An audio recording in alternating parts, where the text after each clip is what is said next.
नमस्ते दोस्त, मैं रामानंद पंडित स्टडी पॉइंट में आपका स्वागत करता हूं। और आज हम लोग देखेंगे गुप्त वंश से रिलेटेड सारे प्रश्न देखेंगे।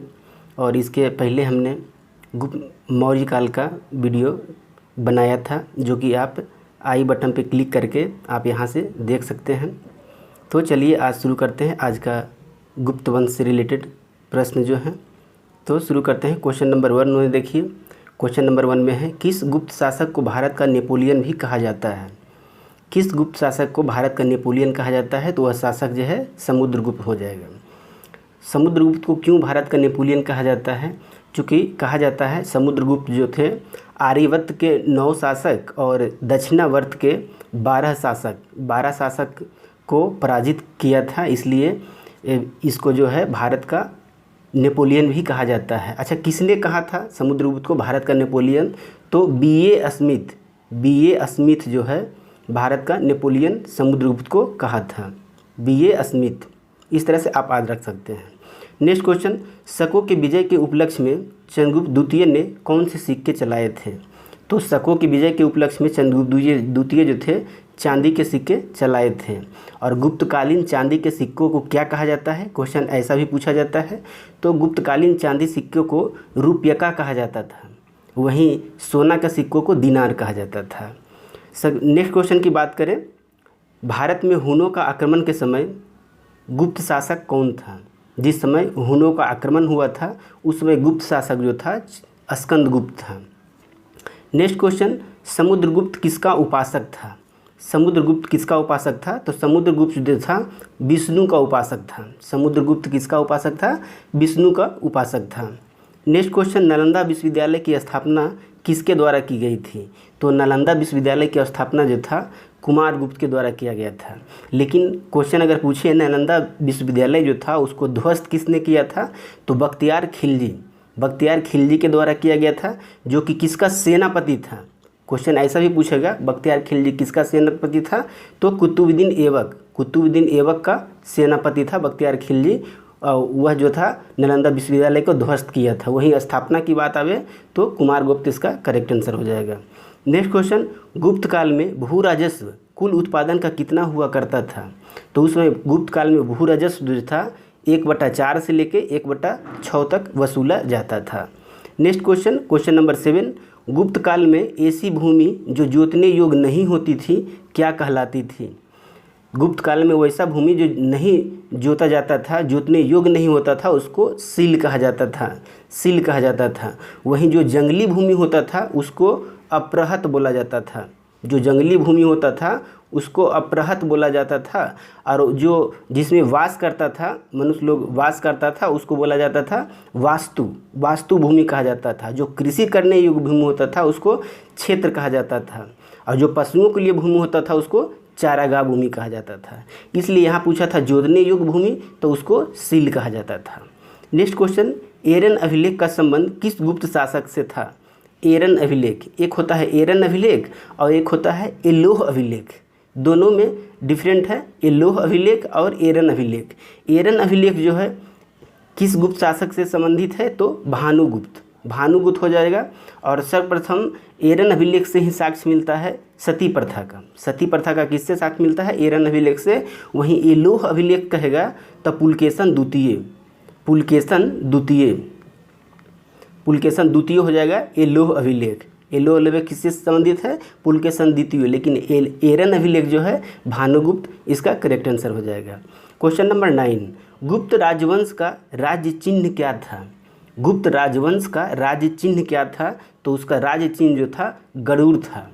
गरुड़ जो है विष्णु का वाहन को गरुड़ कहा जाता था। और विष्णु का वाहन जो है गरुड़ पक्षी है, आप जानते होंगे। तो वही गरुड़ जो है गुप्त वंश का राजकीय चिन्ह हुआ करता था। और वहाँ गुप्त राजवंश जो था इसका एक उस समय जो भाषा था, जिसे पूछेगा गुप्त राजवंश का क्या भाषा था? तो संस्कृत था। गुप्त राजवंश का क्या भाषा था? संस्कृत था। वहीं इसका राजधर्म भी था। जिस वक्त गुप्त राजवंश था उस समय गुप्त शासकों ने एक अपना राजधर्म घोषित किया था। वह कौन सा धर्म था? तो वैष्णव धर्म। वो धर्म जो था वैष्णव धर्म था। यानी टोटल गुप्त शासक जो था वैष्णव धर्म का उपासक था। क्वेश्चन नंबर नेक्स्ट की बात करें, अजंता की गुफाएं बौद्ध धर्म की किस शाखा से संबंधित है? अजंता की गुफाएं जो है बौद्ध धर्म के महायान शाखा से संबंधित था। महायान शाखा आप बौद्ध धर्म में पढ़े होंगे, महायान शाखा था, हीनयान शाखा था, वज्रयान शाखा था। 3 शाखा मुख्यतः था, 3 शाखा, महायान, हीनयान, वज्रयान। वही हीनयान शाखा से संबंधित कनिष्क था, लेकिन यहाँ पूछा था बौद्ध धर्म अजंता गुफा किस शाखा से है, तो महायान इसका करेक्ट आंसर हो जाएगा। क्वेश्चन नंबर 11 में है मृच्छकटिकम नामक नाटक के लेखक कौन है? मृच्छकटिकम, कभी कभी मृच्छकटिकम का शाब्दिक अर्थ भी पूछता है, तो मृच्छकटिकम का शाब्दिक अर्थ होता है माटी का खिलौना गाड़ी, माटी का खिलौना गाड़ी। और इसमें जो वर्णित किया गया है इस बुक में, उसमें जो है एक निर्धन ब्राह्मण का और एक वैश्या का प्रेम कथा है। किसका? एक ब्राह्मण और एक वैश्या का प्रेम कथा है, जिसका लेखक कौन है? शूद्रक। शूद्रक के द्वारा मृच्छकटिकम लिखा गया है। नेक्स्ट क्वेश्चन की बात करें, क्वेश्चन नंबर 12 में है गुप्तकालीन चांदी के सिक्कों को क्या कहा जाता है?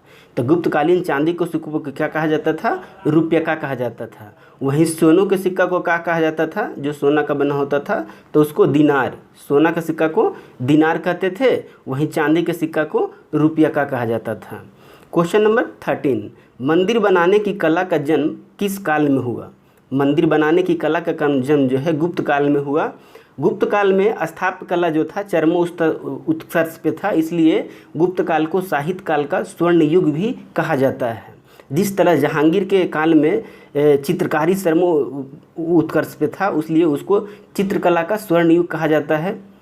उस तरह से मंदिर बनाने का कला जो था यानी स्थापत्य कला गुप्त काल में प्रारंभ भी गुप्त काल से ही हुआ था, और गुप्त काल में बहुत शिखर पे पहुंचा था स्थापत्य कला के क्षेत्र में, इसलिए गुप्त काल को स्थापत्य कला का स्वर्ण युग भी कहा जाता है। क्वेश्चन नंबर 14 में है विक्रमादित्य की उपाधि धारण करने वाला सबसे विख्यात विक्रमादित्य कौन था? आप जानते होंगे इतिहास में टोटल 14 ऐसे शासक होते हैं जो कि विक्रमादित्य का उपाधि जो है धारण करते हैं, और इन 14 शासक में सबसे विख्यात विक्रमादित्य जो था चंद्रगुप्त द्वितीय था। चंद्रगुप्त द्वितीय कब ये विक्रमादित्य का उपाधि धारण किया था? जब शकों के विजय के उपलक्ष्य में भी चंद्रगुप्त द्वितीय जो है विक्रमादित्य का उपाधि धारण करता है। नेक्स्ट क्वेश्चन, फहियान किसके शासनकाल में भारत आया था? फहियान जो किसके शासनकाल में भारत आया था? तो चंद्रगुप्त द्वितीय के शासनकाल में फहियान जो था भारत आया था। और फहियान जो था यहाँ टोटल 14 वर्ष तक रहा था। भारत में कितना वर्ष रहा था? तो भारत में टोटल 14 वर्ष रहा था। और फहियान जो है अपने बुक में लिखा है कि मध्य प्रदेश के जो समाज एवं संस्कृति के बारे में वर्णन किया है, उसमें लिखा है कि मध्य प्रदेश के जो जनता है बहुत ही सुखी संपन्न जनता है। इसलिए अपने पुस्तक में वो मध्य प्रदेश के सांस्कृतिक और समाज के बारे में भी उनका वर्णन मिलता है उनकी बुक में। नेक्स्ट क्वेश्चन की बात करें, गुप्त काल के सर्वाधिक लोकप्रिय देवता कौन थे? गुप्त काल के सर्वाधिक लोकप्रिय देवता थे विष्णु। चूँकि गुप्त काल का राजधर्म था वैष्णव धर्म था, इसलिए उस समय का जो लोकप्रिय देवता थे विष्णु करेक्ट आंसर हो जाएगा। क्वेश्चन नंबर 17 में चंद्रगुप्त द्वितीय ने गुप्त संवत प्रारंभ किया था। चंद्रगुप्त द्वितीय गुप्त संवत कौन प्रारंभ किया था? गुप्त संवत चंद्रगुप्त द्वितीय नहीं प्रारंभ किया था, चंद्रगुप्त प्रथम प्रारंभ किया था। कौन किया था? यहाँ मिसप्रिंट हो गया है। चंद्रगुप्त प्रथम जब गद्दी पे बैठता है, कब बैठता है? तो 320 ईस्वी में चंद्रगुप्त प्रथम जो है गद्दी पे बैठता है, और गद्दी पे बैठने से पहले 319 और 20 ईस्वी में जो है चंद्रगुप्त द्वितीय एक संवत लाता है जिसको गुप्त संवत कहा जाता है। इसलिए चंद्रगुप्त प्रथम जो था गुप्त संवत कब प्रारंभ किया? तो 319-20 ईस्वी में किया था। नेक्स्ट क्वेश्चन, प्रयाग प्रशस्ति अभिलेख का लेखन हरिसेन किस शासक के दरबारी था? यानी जो हरिसेन था किस शासक के दरबारी था? तो हरिसेन जो था समुद्रगुप्त के दरबारी कवि था। नेक्स्ट क्वेश्चन की बात करें, अच्छा यहाँ समुद्रगुप्त जो था, समुद्रगुप्त आप विष्णु का उपासक जानते हैं। समुद्रगुप्त जो था एक संगीत प्रेमी था। संगीत प्रेमी था, उसके सिक्का में मिलता है बीना बजाते हुए। इससे कहा जाता है कि समुद्रगुप्त जो था संगीत का बहुत बड़ा प्रेमी था। ने 19 नंबर क्वेश्चन में कह रहा है किस वंश के शासकों ने मंदिर एवं ब्राह्मणों को सबसे अधिक ग्राम अनुदान दिया था। यानी दान देने की प्रथा भी जो था गुप्त काल से ही स्टार्टिंग हुआ था, और उस समय जो था मंदिर के लिए मंदिरों एवं ब्राह्मणों को सबसे अधिक जो था ग्राम अनुदान में दिया गया था। कौन से काल में? तो गुप्त काल में। नेक्स्ट क्वेश्चन नंबर 20 में है गुप्तकालीन सिक्कों का सबसे बड़ा ढेर कहाँ से प्राप्त होता है? तो ये बयाना जो कि भरतपुर में स्थित है वहाँ से मिला है। क्वेश्चन नंबर नेक्स्ट की बात करें, चंद्रगुप्त द्वितीय के समय विद्या का प्रमुख केंद्र था, कहाँ था? तो एक तो पाटलिपुत्रा था और दूसरा जो था उज्जैन था। दोनों एग्जाम में पूछता है, चंद्रगुप्त द्वितीय के समय या गुप्त काल के समय शिक्षा का प्रमुख केंद्र कहाँ था? तो पाटलिपुत्रा और उज्जैन था। नेक्स्ट क्वेश्चन की बात करें, क्वेश्चन नंबर 22 में है किस गुप्त शासक ने गिरनार पर्वत पर सुदर्शन झील का पुनरुद्धार किया था? सुदर्शन झील को पुनरुद्धार फिर से निर्मित कौन किया था? तो हो जाएगा स्कंदगुप्त जो है सुदर्शन झील को फिर से बनवाया था। नेक्स्ट क्वेश्चन नंबर 23, गुप्त काल में वैष्णव धर्म से संबंधित सबसे महत्वपूर्ण अवशेष प्राप्त होता है। सबसे महत्वपूर्ण अवशेष कहाँ से प्राप्त होता है? तो इसका करेक्ट उदाहरण जो है दशावतार का मंदिर। दशावतार की मंदिर कहाँ है? तो ललितपुर उत्तर प्रदेश में। लेकिन इसके सिवा गुप्तकालीन मंदिर जो है जिसका प्रमाण मिलता है गुप्तकाल अवशेष का, तो उसमें से शिव मंदिर, पार्वती मंदिर या विष्णु मंदिर, तीनों मंदिर जो है एमपी में स्थित है। कहाँ है? एमपी में। शिव मंदिर, विष्णु मंदिर और पार्वती मंदिर गुप्तकालीन मंदिर है। वहीं एक लक्ष्मण मंदिर है जो कि यूपी में स्थित है। तो सारे क्वेश्चन जो एग्जाम में पूछे जाते हैं। नेक्स्ट क्वेश्चन, गुप्तकालीन पुस्तक पंचतंत्र जो है किसके द्वारा लिखी गई है? तो पंचतंत्र जो है विष्णु शर्मा के द्वारा लिखी गई पुस्तक है। और पंचतंत्र को जानते हैं 5 भागों में बांटा गया है। पंचतंत्र को कितने भागों में बांटा गया है? 5 भागों में बांटा गया है। अब पंचतंत्र जो है बाइबिल के बाद दूसरा पढ़ा जाने वाला जो है किताब है पंचतंत्र। नेक्स्ट क्वेश्चन की बात करें, स्कंदगुप्त ने किसे सौराष्ट्र का गवर्नर नियुक्त किया था? तो सौराष्ट्र का गवर्नर कौन बनाया था? पर्णदत्त को बनाया था। किसने बनाया था? स्कंदगुप्त जो था सौराष्ट्र के गवर्नर नियुक्त किया था। किसको? तो पर्णदत्त को नियुक्त किया था। क्वेश्चन नंबर 26, यूरोपीय भाषा में अनुवादित प्रथम भारतीय ग्रंथ कौन था? कौन सा ऐसा प्रथम भारतीय ग्रंथ था जो कि यूरोपीय भाषा में ट्रांसलेट किया गया था? तो वो था अभिज्ञान शकुंतलम किसका एक बुक है? तो कालिदास का बुक है। और कालिदास जो थे किनके दरबार में रहा करते थे? तो चंद्रगुप्त द्वितीय के दरबार में ही रहा करते थे कालिदास। तो अभिज्ञान शकुंतलम किनका पुस्तक है? तो कालिदास हो जाएगा। क्वेश्चन नंबर 27, अजंता की गुफाओं में किन गुफाओं का निर्माण गुप्त काल में हुआ है? तो अजंता की गुफा में तो आप जानते होंगे टोटल 29 गुफा है। लेकिन गुफा संख्या 16, 17 एवं 19 जो है गुप्तकालीन गुफा है। इसमें से जो गुफा संख्या 17 जो है बौद्ध धर्म से संबंधित आप अभी ऊपर वाला क्वेश्चन में देखे होंगे। कौन से गुफा बौद्ध धर्म से संबंधित कौन से शाखा से था? तो महायान शाखा से था। तो आखिर गुफा संख्या 17 में क्या किया गया है? तो इसमें बुद्ध के जीवन चरित्र को चित्रण किया गया है। एक तरह से कह सकते हैं गुफा संख्या 17 में एक चित्रणशाला है जो कि बौद्ध के जन्म हो गया, गृह त्याग हो गया, महानिष्क्रमण हो गया जिसको कहते हैं, और महापरिनिर्वाण को बाई चित्र के द्वारा दर्शाया गया है। तो किसमें एक दफ़ा दर्शाया गया है? तो गुफा संख्या 17 एक चित्रणशाला है। नेक्स्ट क्वेश्चन की बात करें तो अंतिम गुप्त शासक कौन था? तो विष्णुगुप्त इसका करेक्ट आंसर हो जाएगा। विष्णुगुप्त जो था अंतिम शासक था। Question number